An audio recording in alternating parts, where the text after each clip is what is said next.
Hi అండి, welcome to our channel. నాన్న హరివిల్లు అందరూ బాగున్నారా అండి? నేను బాగున్నాను. అందరూ బాగుండాలని శ్రీమన్నారాయణని కోరుకుంటున్నాను. ఈరోజు గులాబ్ జామ్ ఐస్ క్రీమ్ అండి. బెల్లంతో గులాబ్ జామున్ తయారు చేశాను.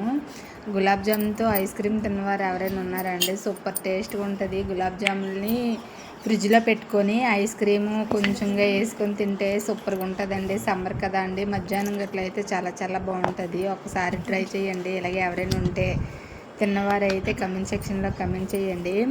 ఇలా కాకుండా ఐస్ క్రీమ్ ఒక లేయరు, గులాబ్ జాము ఒకటి రెండు అలా లైన్లో నీట్గా పెట్టుకొని దానిపైన మళ్ళీ ఐస్ క్రీమ్ పెట్టుకొని డీప్ ఫ్రిడ్జ్లో ఒక గంట ఉంచిన తర్వాత తింటే ఇంకా చాలా బాగుంటుందండి. నేనైతే అదే మధ్యాహ్నం ఉంటుంది కదండి, ఎండాకాలం కదా, చాలా బాగుంటుందండి. ఈ టైంలో అయితే నేను బెల్లంతో చేశానండి గులాబ్ జాములు. అది పెద్ద వీడియో పెడతాను, అప్లోడ్ చేస్తానండి సాయంకాలము. నచ్చినట్టయితే ప్లీజ్ అండి లైక్ చేయండి, షేర్ చేయండి, సబ్స్క్రైబ్